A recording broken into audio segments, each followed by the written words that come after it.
Hey guys, and welcome to the channel. First of all, thank you to everyone who joined the 4 streams that we did for the watch along and commentary. First of all, great, some of the turnout for some of the streams, so thank you very much. If you haven't done so already, please remember to like the video and subscribe to this channel if you want more content like this, and do click the notification bell as well to get alerted to all the new videos that we upload. Right, let's get into this. We're going to talk about the day's play, the matches that have just happened, and then look into tomorrow's matches, preview those quickly, give you my predictions, and then wrap it up. Right, here we go. Day 7 roundup. Berrettini beat Aryna Busta in 3 sets, 7-5, 7-6, 6-4. A very impressive display from the Italian. This was one of the matches that we covered. And Berrettini just served incredibly well. I think, I want to guess 25 aces. Let's have a look. 28 aces and only just one double fault. Look at that first serve percentage at 79% and 86% in terms of the first serve points won. That really was a huge difference. Aryna Busta only had one breakpoint opportunity in the first set. He didn't take it. And then after that, it was really one-way traffic in terms of Berrettini's service games. And Aryna Busta, yeah, he had a couple of inroads in some games, but overall, as I said, no more breakpoint opportunities for him whatsoever. So Berrettini just batting that away. He had a lot of breakpoints himself actually to convert. Didn't manage to be as clinical as he probably would have liked, but in the end, got it done in straight sets. Gael Monfils, the Frenchman, marches on a fantastic win over Kecmanovic. He has made the quarterfinals. He will face Matteo Berrettini in that quarterfinal, a replay of the 2019 US Open quarterfinal. He won 7-5, 7-6, 6-3 in extremely impressive fashion. And well, let's see how far he can go, but he's in some fantastic form. Zverev versus Shapovalov as well. Thank you to those who joined us for that stream when we did part of that match anyways. Shapovalov beat Zverev in straight sets, 6-3, 7-6, 6-3. An upset to say the least. I think Zverev on top of Medvedev were the favourites going into this tournament, and Zverev will be extremely disappointed. I think from what I've seen, the clips I've seen of the presser after the match, he was extremely upset with his performance. Not only, I don't think in terms of crying, etc., but just really disappointed. And Shapovalov, look, I mean, he took his opportunity, and that's all you can ask of your player. That's exactly what Shapovalov did, winning 6-3, 7-6, 6-3 in the end. So extremely impressive from the Canadian. He will go through and play Rafa Nadal in the quarterfinals. So Nadal came through Manarino. Look at that tiebreaker, 16-14, an unforgettable first set tiebreaker, that's for sure. And then won 6-2, 6-2. And I think the first set tiebreaker probably broke the confidence of the Frenchman after that. Nadal looks quite good at the moment. And it's interesting to see how he performs. Not bad at 16 aces as well. 6 double faults, not ideal. First serve percentage wasn't as high as it could have been, but look at the win percentage on behind the first and second serves. So quite impressive from Nadal there. In terms of the matchup, Nadal versus Shapovalov, we will do a proper preview for the quarterfinals, but I think Nadal would have preferred Shapovalov over Zverev in the quarterfinals, if I'm being completely honest with you. I think Zverev, he would have been the underdog. Against Shapovalov, I think he goes inside the favourite. Whether that means he'll win it, of course it doesn't, but we'll wait and see. The women's singles, and I got 3 out of the 4 predictions wrong for this, which is hilarious. Barty beat Animisova in straight sets, 6-4, 6-3. Pegula beat Sakkari 7-6, 6-3. The Barty Animisova match, we did a live stream for that. Animisova is a good player. She's got some really, really good ball striking ability for sure.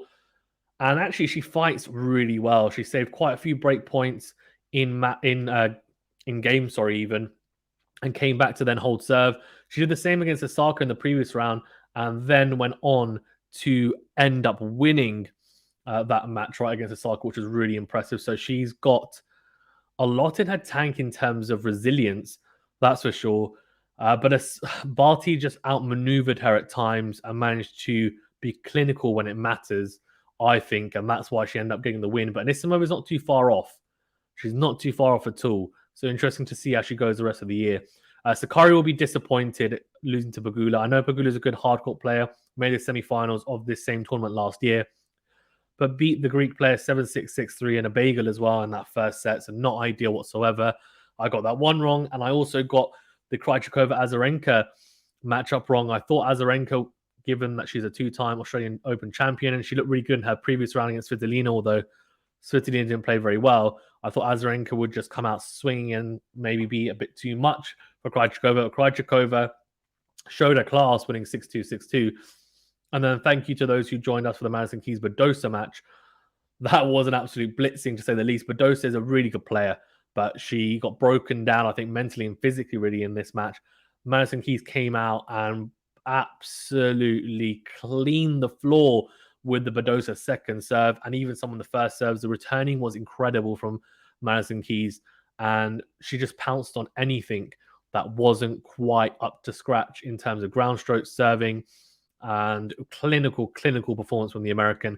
Definitely looks like she's in some fantastic form, and hopefully she can make a similar run to what she did a few years back when she made the US Open final, because I'll tell you what, she's in really good form, it has to be said. Let's then look to the men's fourth round ties tomorrow. So the rest of the fourth round ties: Alex de Minaur against Jannik Sinner. I think I'm going to go with Sinner there, but it's going to be a tough match for him. Alex de Minaur is in fantastic form, and with the Aussie crowd behind him, it's going to be a very tasty matchup, I'd imagine. Medvedev versus Cressy. I think Medvedev will get through in straight sets. Cressy's been in some really good form, the American, but again, I can't see him causing Medvedev any issues. The Sinner-de Minaur match, I can see going to 4-5 sets for sure. Cilic and FAA. This could be a potential upset. FAA hasn't played particularly well in this tournament. However, he played well in his last match against Dan Evans.